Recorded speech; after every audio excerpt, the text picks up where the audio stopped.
Hello, everyone. It's July the 20th, Monday. Good thing to report right off the get-go is we have had no additional deaths since last Friday.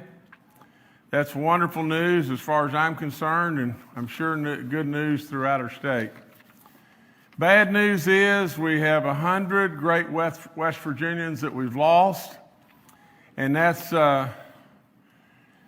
just 100 flat too many. That's all there is to it.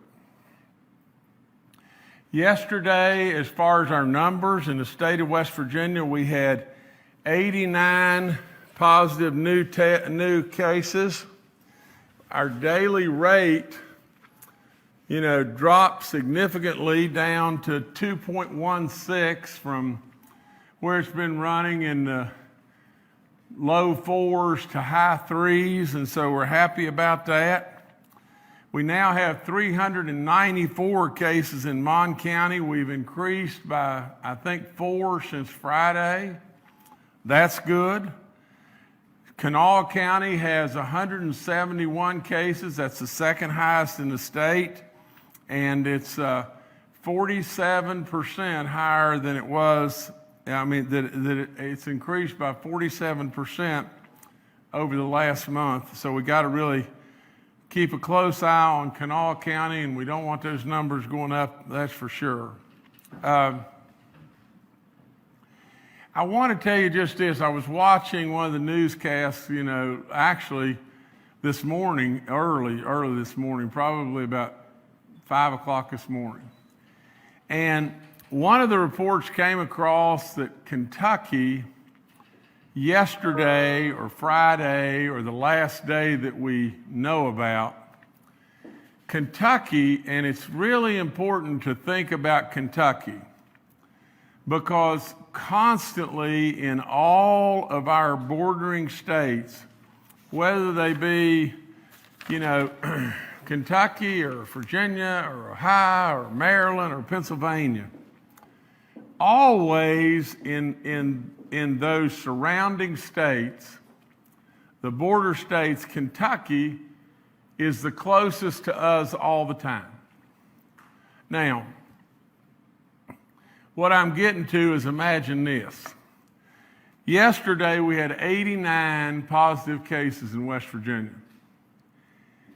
Earlier, the tail end of last week, we had days where we had 148, 127, and those kind of numbers.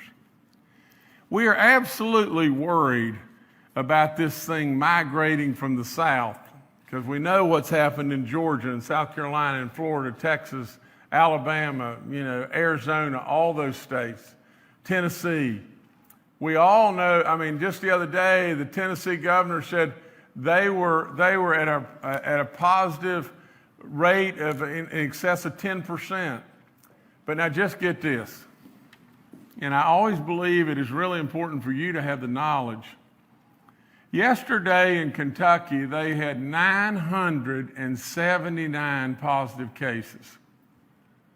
979. In West Virginia, when we're seeing cases like 100 or whatever like that, we react and we try to get out ahead of it. Now, and that's what we're going to continue to try to do. 979 cases from the very state that is the state that has been tracking the closest of all the bordering states to us is alarming.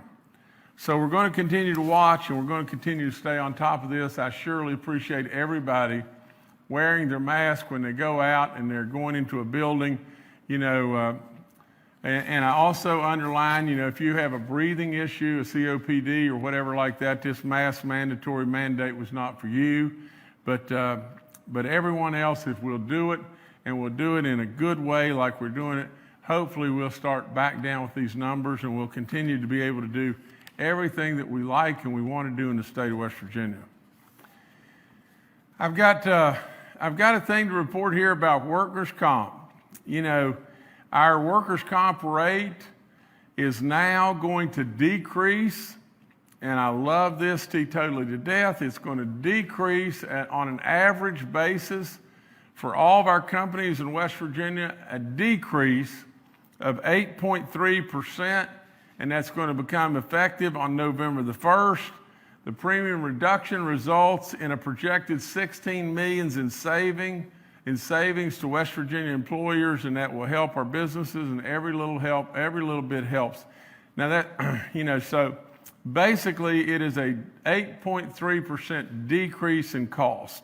So we're really happy to be able to report that. On our small business grants, as we move forward with our small business grants, the applications are open. I think, Jordan, if you'll put that up on our website and everything, for anyone that has an employee, 1 through 35 employees, we're still working on the possibility of, the sole proprietors that just pay themselves with profits that are made in the business and don't really technically have an employee, even though that they could very well just be paying themselves. Nevertheless, we're trying as hard as we can to push out the door $5,000 to each and every one of these small businesses, and hopefully we'll have dollars left over that we can come back and push out even more dollars to them. Okay. On our CARES dollars that are going out to our cities and counties, we're now, in excess of just under $50 million. We've had 155 cities and counties that have applied. We're still wanting more and more applications and more, cities and counties to be able to apply. So the faster you get them to us, the faster we'll get the money out. We'll get the money out, and we'll have lots and lots of discussions with you and get the money out from the standpoint of what are the guidelines that we can go by. Tomorrow, I am having another call with, this will be the third call in regard to our public and private colleges and universities. I've had 2 previous meetings. All of us, Shirley, myself included, all of us want to see our kids back on campus and see our kids back in school. One of the things that we have to do is because it was brought to my attention, we have to be sure that we test every student that is coming into West Virginia from out of state. And we are absolutely mandating that we're going to do exactly that. Now, as far as additional discussions and everything, we've had a lot of discussions. We are doing absolutely what I think has to be done. And that is we're watching what's going on in our nation. We're watching what's going on, in our state with our numbers. And we're absolutely trying with all in us for our kids and kids to get back in schools. We've got to have our colleges and our universities and our private colleges and everything. Absolutely, we have to have them. And so, without any question, we're trying with all in us to be able to continue the education process for kids and to be able to perpetuate our colleges, our private colleges, our public colleges, and our universities within this state and support them. So we're working on it really hard, and tomorrow we'll have some more dialogue, more information. I want to report to you now we have 7 churches. We have reported outbreaks of churches in 7 counties: Boone, Grant, Logan, Kanawha, Raleigh, Taylor, and Wood counties. These outbreaks account for a total of 75 cases, and we've absolutely got to stay on top of this with all in us. Please, please know that the church setting is the ideal setting to spread this virus. Please know that. We have said repeatedly, a pew in between us, some level of social distancing, absolutely social distancing away from those that aren't in your immediate family. And the other thing is just this: you have got to wear a mask in church. I know it's hard to do. I know that's really difficult to do. But for right now, that has to be done. Because if we don't, all we're going to do is perpetuate this terrible killer into more and more and more people, and we're going to lose people. We're going to lose people, and a lot of elderly love to attend church and everything, and we could very well lose a lot of our grandmothers and grandfathers and people that have so much wisdom to still continue to pass on, and we absolutely don't need to be losing these people. I've got a few things more, but not many. Our summer feeding program, we don't want any West Virginians to go hungry. We've got 690 sites. If you're having trouble trying to figure that out and everything, call us on 211 and we'll assist you. The free testing continues this week. We're in Logan County, and we will also be free testing in Brooke County later this week, and details will be released pretty soon. Again, the free testing is just that. It's free. We wanted to target the minorities because, there's issues there with the minority community, maybe disproportionately having more people that are infected by this killer and more deaths. So we want more information there, and we want more information from the vulnerable. But if you are asymptomatic and just anxious about this or believe you need a test, go get a test. Again, I remind everybody about our census. We don't want to mess that up in any way. We want to continue to stay on top of that, and we want to do better than what we've been doing and keep that up. Now, from the standpoint of our nursing homes, we had another case that just happened in the Pendleton Manor Nursing Home in Pendleton County, and it happened over the weekend.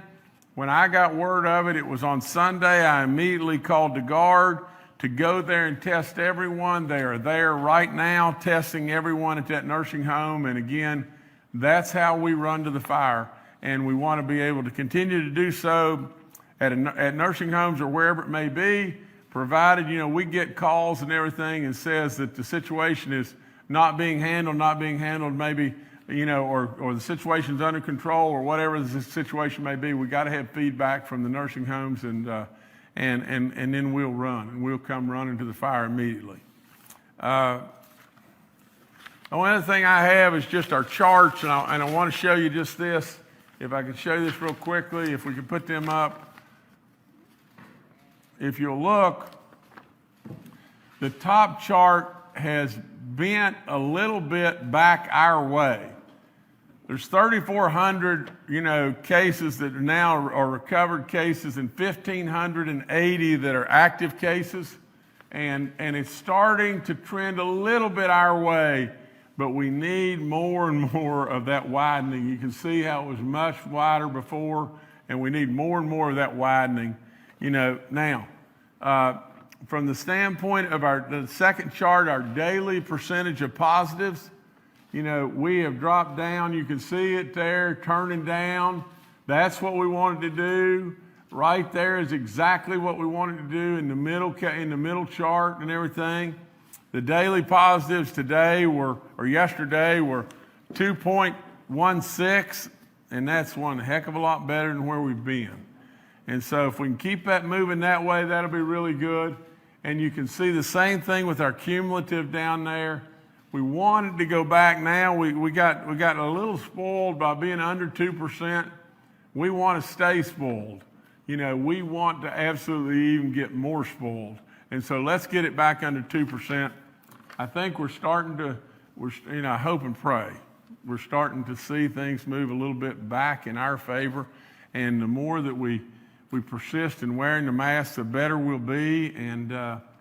And just come on, West Virginia. You've done it and done it and done it, and you're the ones. I can sit here and say whatever and try to be proactive and push all the right buttons, but at the end of the day, you're the ones that make it happen. I've said before, this right here is the only bullet in the gun today, other than shutting stuff down. This is all we got. Eventually, this will become a buggy whip. As far as the buggy whip factories, if you'll think of a long time ago when we rode horse and carriages and everything, we had to have buggy whips, and there were buggy whip manufacturers. Today, we don't need buggy whips. So there's very, very, very few that are needed, and so that that industry became somewhat obsolete. Now, I know that there's, resorts and things like that have carriages and use a buggy whip from time to time, but, I would tell you just this. Let's hope and pray that for us in our daily, everyday lives, this becomes obsolete. Today we need it, and today it's a lifesaver. So keep wearing your mask, keep doing all the great stuff you're already doing, West Virginia. We're going to get through this. We're going to get our kids back in school, we hope and pray. We're going to be able to play football and do the things that we love and are really fun and exciting for our communities. And we're absolutely going to get through this. But right now, we don't want to back up. And so keep doing all the great work you're already doing, West Virginia. Thank you. All right, thank you, Governor. Let's now go to Dr. Clay Marsh, our coronavirus czar. Well, good afternoon, and certainly as the governor has articulated, we are still doing well from the standpoint of COVID-19, but we also know that we can't be complacent. As we look at states around the country, we know that states like Kentucky, South Carolina, Louisiana saw their highest total number of new cases of COVID-19. We also know that a number of states, including Idaho and Iowa and Nebraska, have seen a 40% increase in the number of people dying from COVID-19 in their states. And we also recognize that for the 41st day in a row, a rolling 7-day average of new cases of COVID-19 continues on an upswing in the United States. Now, many people are confused by a lot of information that's out there on the social media and also in the news about COVID-19. And while there's a lot of different people that can look at the same information and come up with different explanations, different narratives for that, what we're really trying to do here is not to bias and say, oh, we just think this, so we're going to try to convince everybody to do a certain thing. We're really trying to look at what has happened in places where either you did certain things or didn't do certain things related to COVID.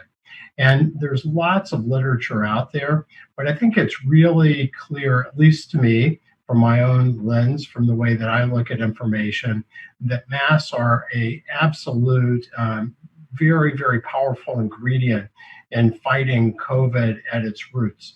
Because what we found, just to be very simple, over the past 6 to 8 months, is the fact that initially we thought maybe COVID spread more from being picked up off inanimate objects like counters or buttons on an elevator or water fountains. And now we know, I think pretty convincingly, that COVID is spread by droplet transmission, by people talking or singing or breathing hard or laughing or even just breathing normally, that we all generate these droplets.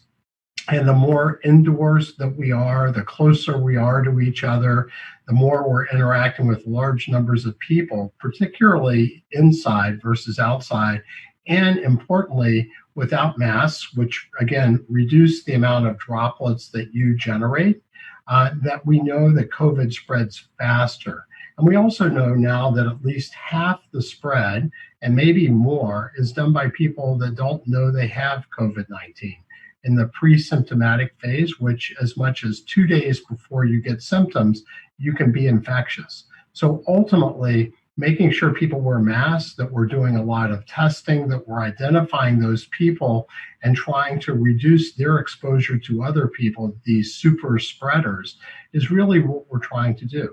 And a new article just came out that said that countries that went to very rapid deployment of masks have seen 100-fold reduction in mortality. And if we look at Southeastern Asian countries, we notice that they have oftentimes double digits of mortality, despite being millions of people in population. And we look at countries like Sweden that has taken a different approach and see that they proportionally have had many more people die. Now, ultimately, again, we all look at information differently, but as a state of people who love each other, who believe in community, who've served the country in many, many ways, it is really clear to me that West Virginia has that opportunity to continue to be the beacon by caring deeply about each other and showing our altruism and our service in our community by wearing masks, staying physically distanced, and making sure that we are protecting ourselves and protecting each other. So thank you. Great, thank you, Dr. Marsh. Next, we'll go to Bill Crouch, Secretary of the West Virginia DHHR, and Dr. Ayn Amjad, our State Health Officer. Good afternoon, everyone. Just wanted to close the loop on a question we had after the press briefing on Friday. Let everyone know that Dr. Amjad and myself have both been tested and we're negative. So that we'll make sure that that's out there and clear. With that, Dr. Amjad. So to go over the churches, we have 7 counties and 7 churches that had outbreaks, but we want to go over the fact that as your state health officer, that we want to encourage everyone to still have online services if possible, but we are going to lend our support for the churches and to encourage social distancing and to use masks. But if you're going to still meet, that we want to offer our support for them, to encourage face shields if possible, that we are here for you to work with you and to contact us if you have any questions.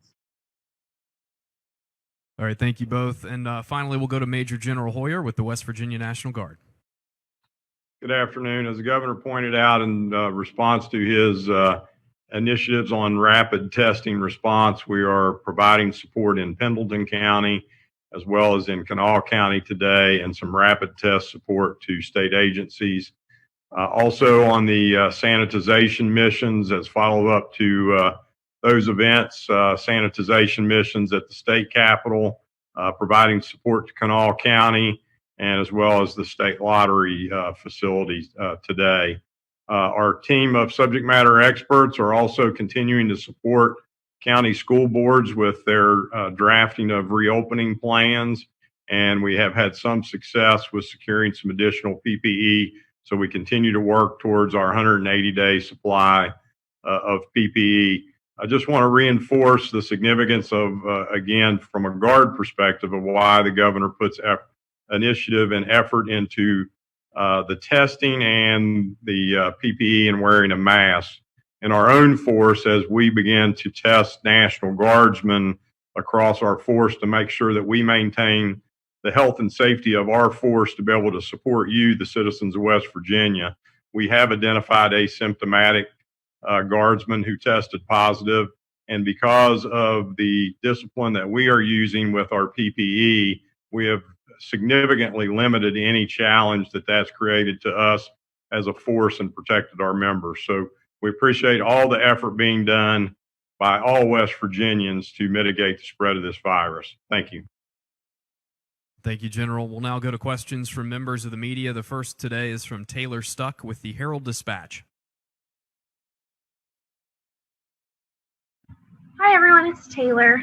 I was wondering, with the president's change to how hospitals are reporting data, I was wondering how that affects West Virginia.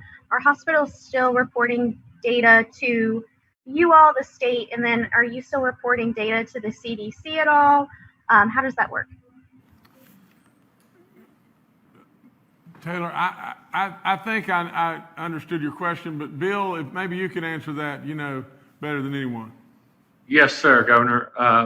We have such a great relationship with the West Virginia Hospital Association that we're confident our data is going to continue to come directly from the Hospital Association, and that we will be able to maintain good data going forward with regard to hospital utilization, ventilator use, ICU occupancy, et cetera. So there are some changes there, but we're working with the Hospital Association and making sure all reporting is done as it's supposed to be done.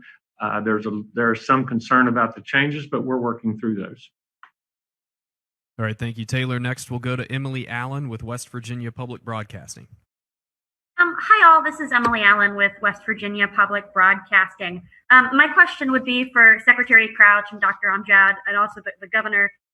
Do we have additional information on the church outbreaks? I know you mentioned it, but can you specify where they are, maybe which locations the most cases have occurred, and whether all 75 cases are active right now? And I also want to ask Governor Justice, with your mask mandate for indoor spaces, are churches included in that order? Okay, Dr. Anjan and Bill, maybe y'all could start. Sure. Emily, sure. Well, we have 7 counties and 7 churches, and I have some numbers in front of me, and they range from anywhere from 5 cases to 8 cases per church and county. So of the 7 counties, one church per county, to answer your question, and we have anywhere from 5 to 8 people per church.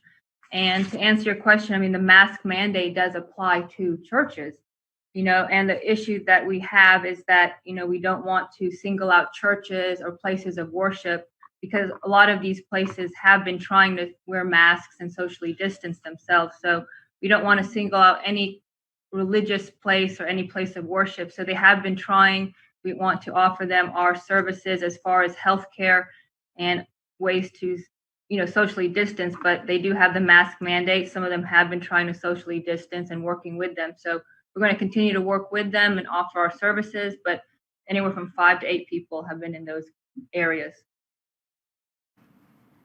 And Emily, I think it was Emily, if I could just add this, that we strongly encourage everyone in our churches to have a mask on.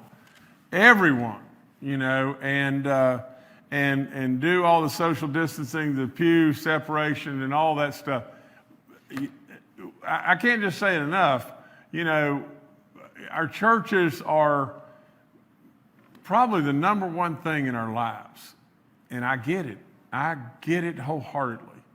And I know how difficult it is to wear this mask and everything. And I surely know how difficult it would be wearing the mask trying to sing. So I understand it through and through.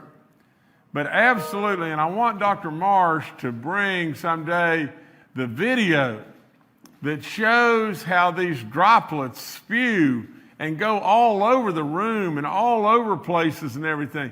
It is so easy. If I were to draw up a scenario, I think Dr. Marsh has said it many times, and I said, how can we best spread this disease? Can we do it best in Walmart, where we're walking through Walmart? Well, sure, we can do it there, but that's not the best place. Can we do it best, if we're getting gas at a Go-Mart and we're running in there? Can we do it best at a drive-through window? Can we do it best at a sporting event? Or can we do it best by sitting in a place to where the air's not really moving and people are projecting their voices, and we're absolutely not, and we're there in that one spot for an hour or more? That's a church. And that's what we're dealing with. And that's why we tell you that it may not be the best place to absolutely perpetuate this disease, but it has got to be very, very high on the list. Naturally, our best place for what we know are the bars. And so, but our churches are surely high on the list. All right, thank you, Emily. Next, we'll go to Kenny Bass with WCHS and Fox 11. Hi, thank you. This is Kenny Bass with Channel 8 and Fox 11 in Charleston. Governor, I want to ask about universities and colleges that you mentioned in your opening statement. What exactly will be the plan, to your knowledge, and perhaps Dr. Marsh, you could weigh in if you're aware. What exactly is the plan for incoming students into WVU and Marshall this fall? Will we be testing everybody who's coming in, or just out-of-state people coming in? And if it is the latter, then medically, that raises questions about, well, how effective is this going to be because people in West Virginia obviously are vulnerable to this and can get it. And I guess the main gist of it is, if we're testing 20,000 students at WVU and 10,000 students at Marshall, that's 30,000 test kits for a snapshot. And then that night, all 30,000 of those students can go out and get infected with COVID. So would that be the best use of our limited testing resources in splurging them all in that venue? Thank you. Okay, Kenny, your question is multifaceted, but I'll give it my best to answer just this. We all know, and I'm not running from any part of the question, but we all know that this is a moving target. We all know that this situation is fluid and you can only do the very best you can possibly do.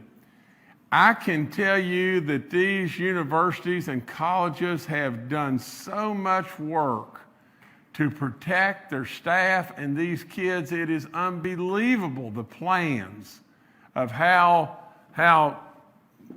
complex and how absolutely rock solid these universities' plans are.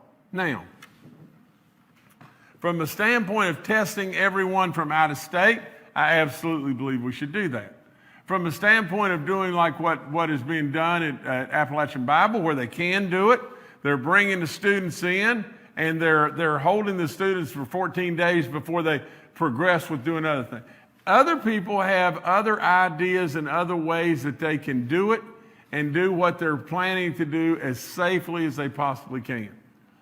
There is so many different gyrations of what can be done here that absolutely, to just say, well, if we tested 30,000 students, and I think WVU is planning on testing everybody, but if we tested 30,000 students, we would be running out of testing supplies. Well, that's not the case. That's not the case because of the great work from DHHR and the great work from our National Guard. And so we want to continue to try to test and test and test and test and have more and more and more tests and tests available. WVU is going to be online with their testing, we hope, in the very early days of August and everything, to where that will be another dimension where we'll be able to test more and more and more. But the long and the short of it is there is no perfect answer. We don't have a perfect answer. But at the same time, we absolutely want our kids back in school.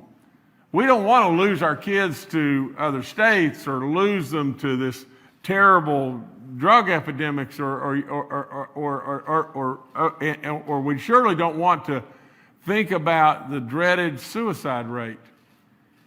So absolutely, and we do know that our younger people, have surely been infected the least or have the least symptoms from this. So there's so many different things to try to consider. And so with all that, everyone, and I super commend, Sarah Tucker, Gordon Gee, all, Jerry Gilbert, all the different people from Dan Anderson to on down through all the different colleges and all the stuff that they're doing. They're doing really, really, really good stuff. And let's hope and pray that what they're trying to do is get us back in school and get us back in school for one semester. And at the end of that semester, we'll have a vaccine. Let's again hope and pray, and then we'll be off and running. All right, thank you, Kenny. Next, we'll go to Charles Young with WV News. Hi, this is Charles Young with WV News. Governor, could you give us your thoughts at this point on extending the Maaan County bar closure? I believe the 10 days is up at the end of the week, and I was just wondering if you could give us a little insight into what you're thinking about that at this point as we continue to see numbers in that area tick up. Thank you. Charles, right now, if it was the end of the week, I would extend it. There's no question that we still have an issue in Maaan County. And right now, if we were at the end of the week and we're still reporting numbers like we're reporting, I would extend it. All right, thank you, Charles. Next, we'll go to Amanda Barron with WSAZ. Hi, everyone. Amanda Barron with WSAZ. This is a question I've asked Superintendent Birch before, but I want to approach it here.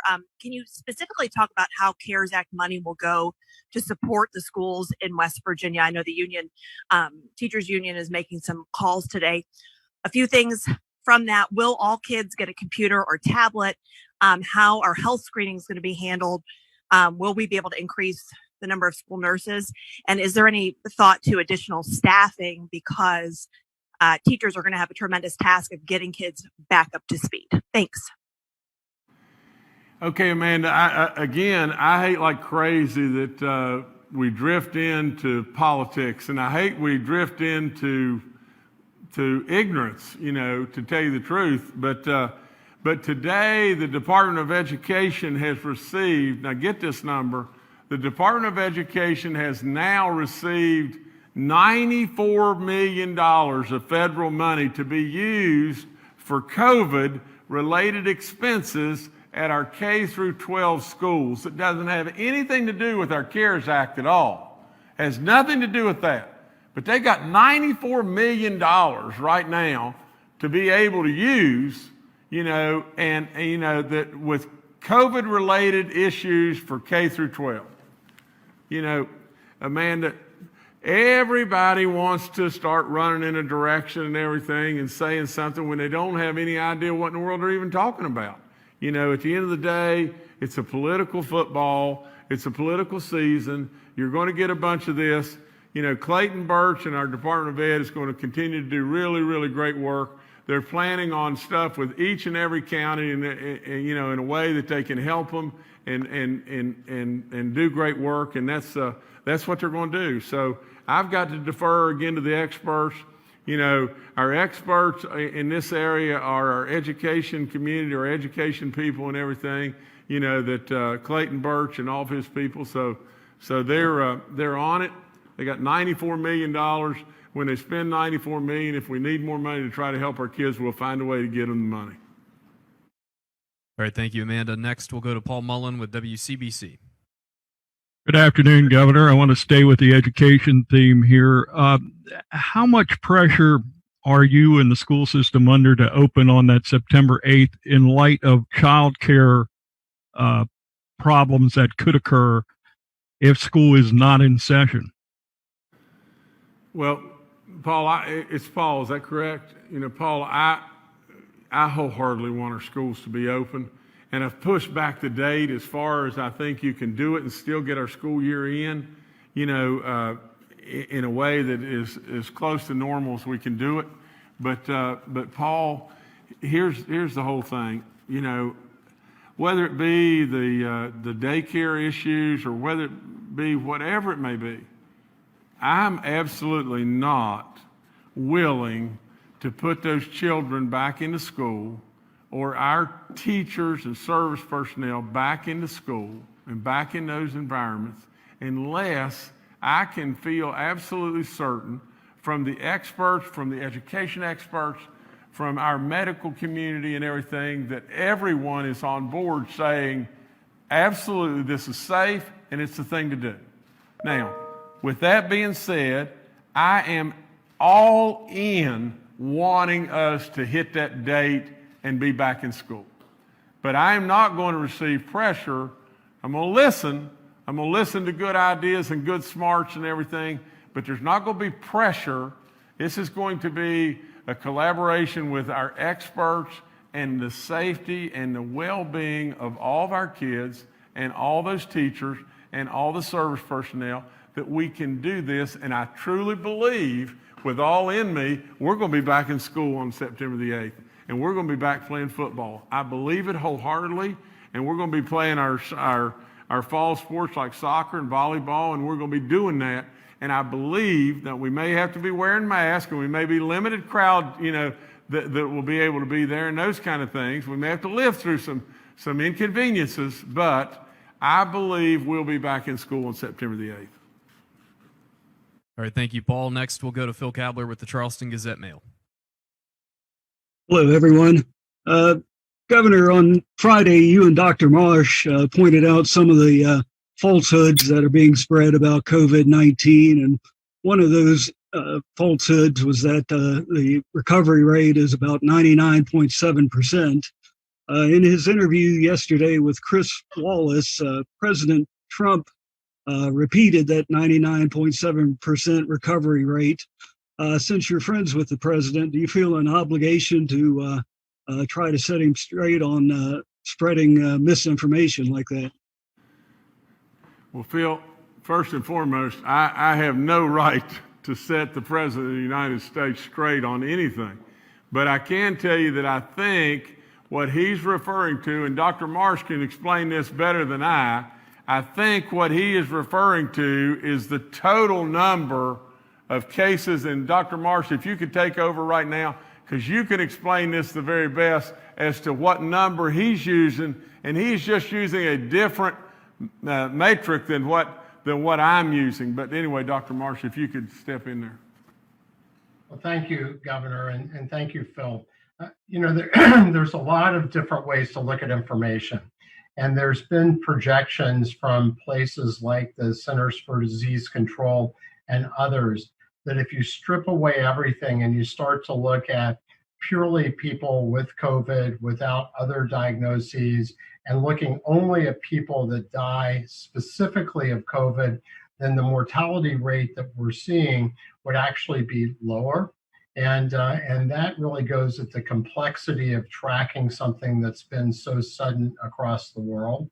So the president certainly has access to many pieces of information from many different resources.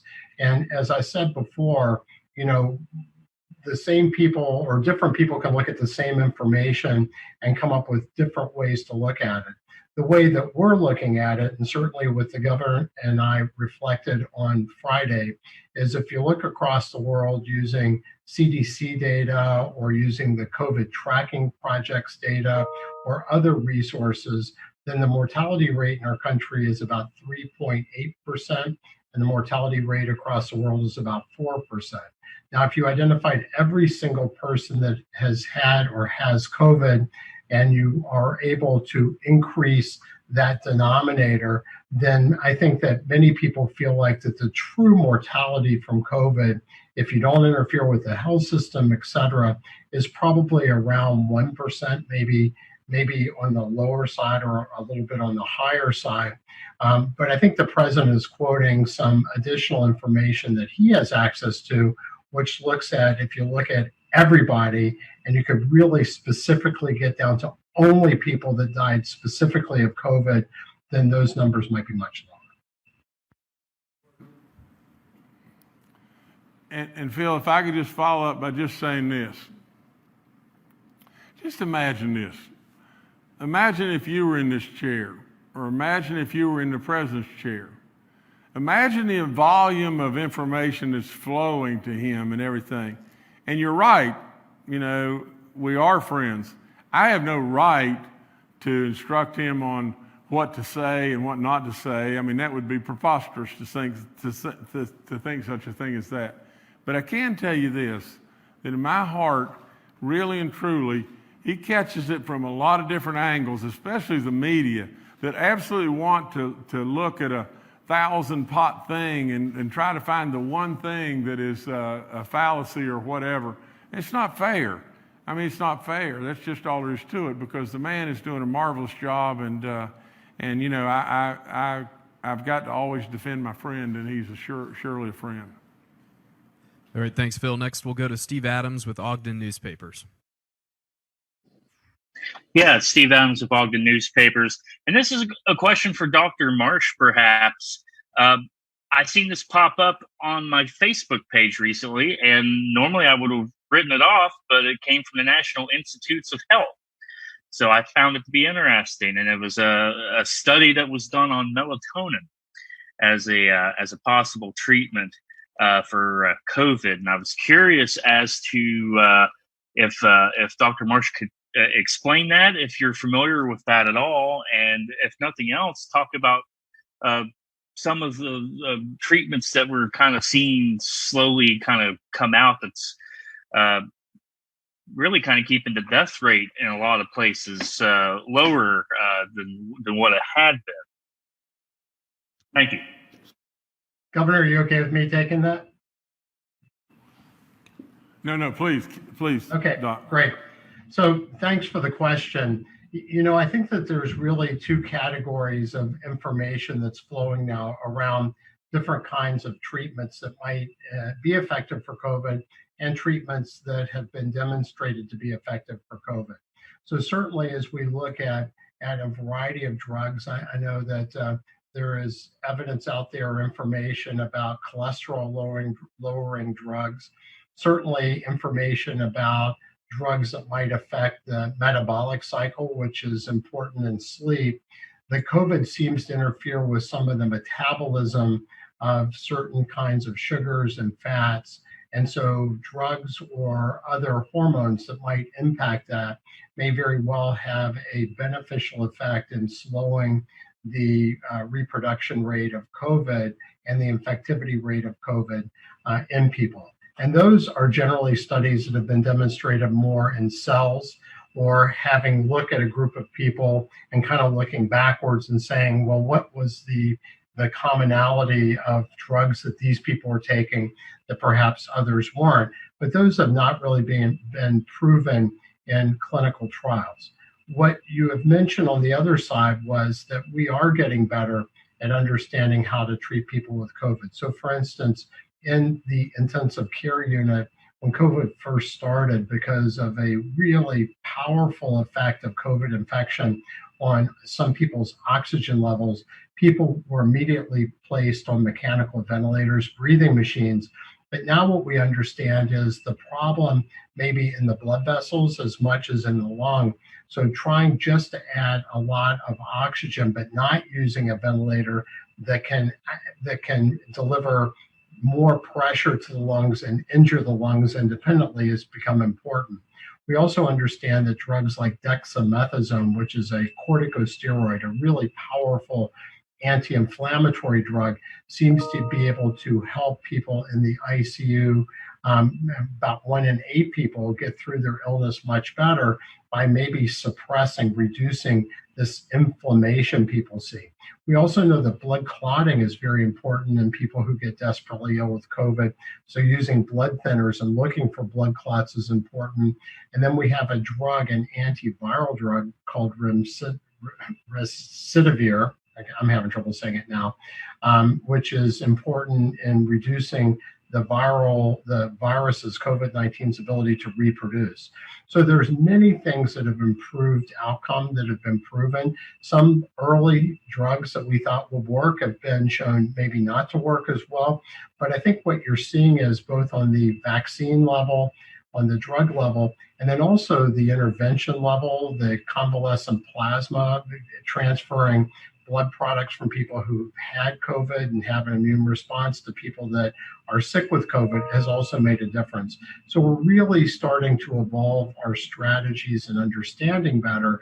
And as the governor said, we believe that's going to continue, which will give us an even better opportunity to deal with COVID effectively and hopefully even prevent COVID infections better in the future. Gordon, come back to me just 1 second. Stephen, let me add just a follow-up to Dr. Marsh. Late last week, I got wind through the medical community of a doctor in Texas, and I'm sure Dr. Marsh knows about this doctor, but a doctor in Texas that was treating the patients, instead of treating the patients with an inhaler for these lungs or whatever like that, he was treating the patients with I guess a steroid, and I'm not a doctor by any stretch of the imagination, but it was a steroid that was to reduce inflammation in the lungs, but he was treating them with nebulizers. Now, and he was having amazing success, according to him. So I picked up the phone, and after I found a whole lot more about him and everything, and I called the Trump people and a lot of those people, and sure enough, then of all things, I think on one day over the weekend, there he is on television talking, to someone, I can't recall if it was CNN or who it was and everything, but he was talking about the treatment that he had and what he was doing and having 100% of the people with no deaths, So anyway, all I'm saying is just this. When I called the Trump people, just like I suspected, they were already on it. They already knew about this. They were already looking into this and everything. They knew everything that I knew times 10, and they were all over it, and they were working it. But you see, that's what's happened, Stephen. There's lots and lots of different treatments and everything that are going on right today, and we're getting better. We're getting better and better and better. And as we continue to get better, we're very hopeful, and I'm sure Dr. Marsh will follow with this, but I'm sure, we're very hopeful that we're going to reduce this killer to a common cold, a bad cold maybe, but a common cold. And then right behind that, we're going to hope and pray that the vaccine will be not very far behind that. But, you need to check that out, Stephen, and look at that, because that was really some interesting stuff. But Dr. Marsh, if you could end that up, please. Right. The drug that the physician in Texas is using is an inhaled steroid called budesonide. And it does reduce inflammation. It's been used a lot for children with asthma and other inflammatory airway disorders. And as we said before, and I think as the governor has said many, many times, and I have too, that the whole goal in reducing this surge and flattening the curve is really to buy us more time, initially to buy us more time to generate our own personal protective equipment and enhance our ability to deal with surges in the healthcare setting. But now it's also to buy more time to let these new and innovative therapies have a chance to take hold and vaccines to be developed, which are being developed actively in an amazing rate of speed right now, so that we can safely navigate our people in the state of West Virginia and the country and the world safely to the point where we can live with the virus or defeat the virus over some period of time. All right, thank you, Steve. Next, we'll go to Mark Curtis with Nexstar Media. Good afternoon, Governor and Cabinet. I want to go back to a week ago today. We had the House of Delegates hosting a health subcommittee hearing on this very subject. Many of you were present there, and it was a crowded room, and one of the House employees tested positive. I want to ask about the follow-up testing that was offered to everybody that was in the room that day. Do we have any more positive cases? Do we have an outbreak, or was this contained to the one employee, especially because she was wearing a mask? Our health experts, Dr. Amjad, Dr. Marsh, maybe Secretary Crouch, you guys answer this, please. Governor, this is Bill Crouch. I do not have the details on that. I do not believe there were any other positives from that testing that was done in the Capitol on Monday. Dr. Amjad, you were? Yeah. Hi, Mark. Yeah, from what we know, there weren't any positive cases, Mark. So she was wearing a mask. Everything was okay. And if I could just re-emphasize that point, Mark, is that we believe that there's not been an outbreak because of the mask wearing by a majority of people that were in that environment. And we know that by reducing those droplets, we reduce the spread. And this is just a good, piece of experience for us, a good story, a good opportunity for us to reinforce the idea that as we take care of ourselves, we take care of each other, and that prevents the spread of COVID-19. Yeah, Mark, and that is a great question. We'll get back to you tomorrow or Wednesday with the number of people tested, so you have a little more information on that for Wednesday. It's a great question. Thank you. All right, thank you, Mark. We have time for one more. We'll go to David Beard with the Dominion Post. Hi, I wanted to clarify the governor's answer to Charles Young's question. Maaan bars are set to open Friday. Do you expect to hold off your decision till Thursday, or what timing do you have in mind? Thanks. David, we'll hold off as long as we can, but we'll try to give you as much notice and try to give all those the bar owners and everything as much notice as we possibly can. We still got a ways to go to get out of this mess. We don't need to just bounce right back in it, and I'm very, very hopeful that we'll be able to, have our bars, our restaurants, and I know we haven't closed our restaurants, but I'm very hopeful that we'll be able to continue to keep doing things as close to normal as we can. But in that situation, we all know the number one most dangerous spot that we have right now is the bars. And in Maaan County, we've still got a pot full of a problem, and so we're trying to deal with it. But I do believe that all indicators right now are we're going to have to extend that closure. All right, thank you, David. Governor, I'll turn it back to you. Well, I only have two things real quick.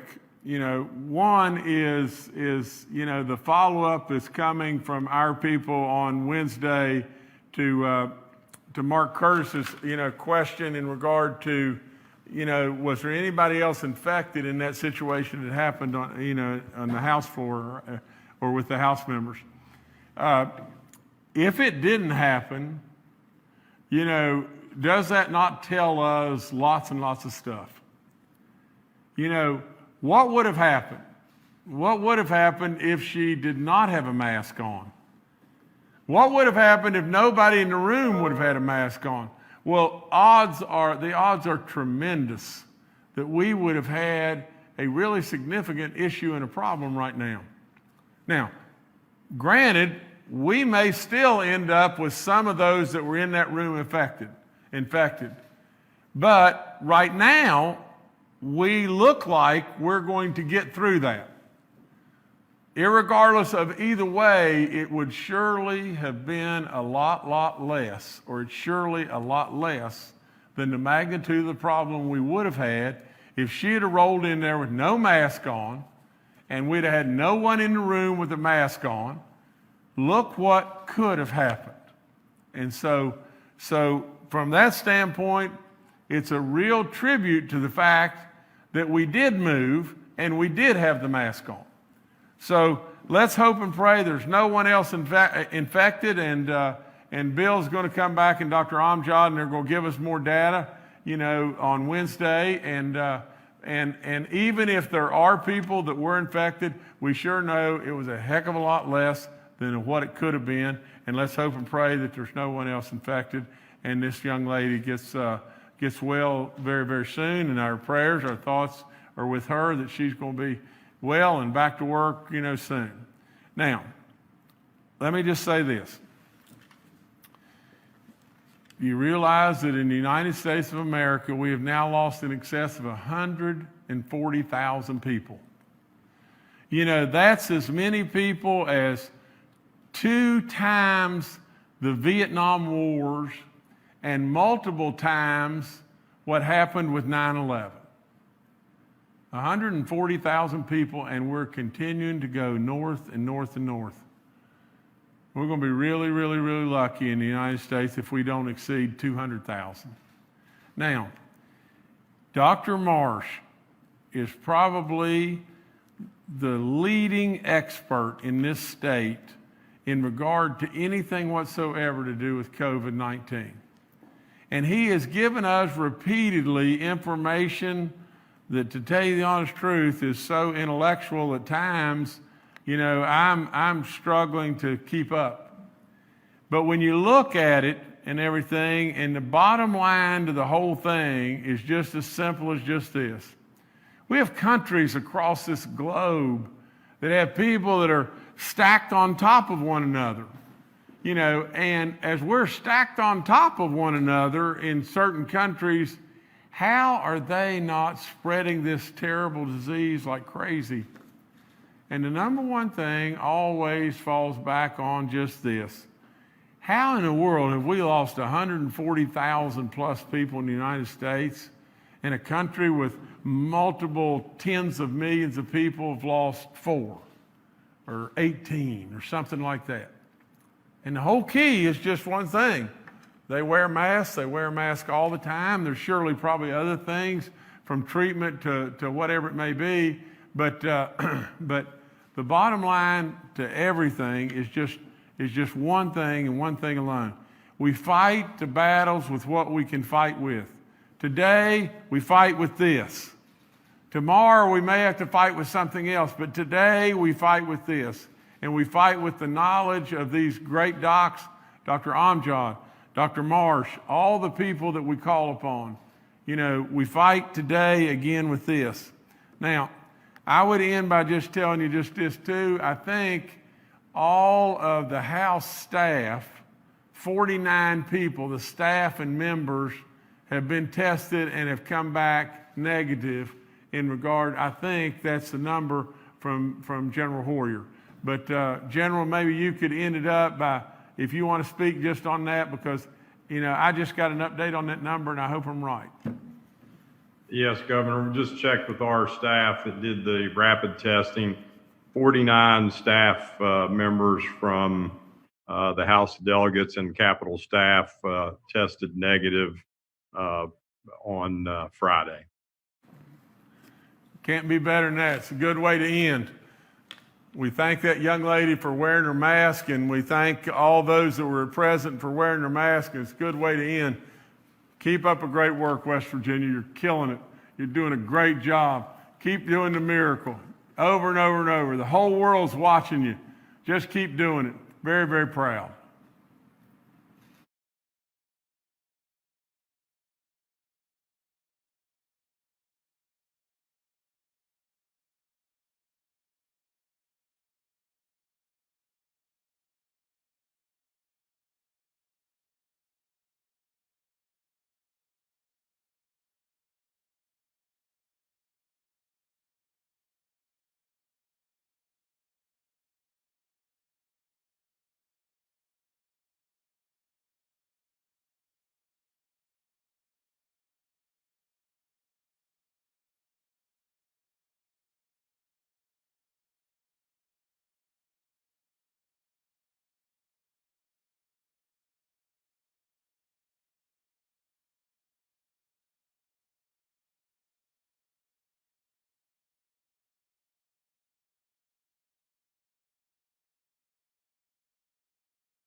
Good morning, everyone.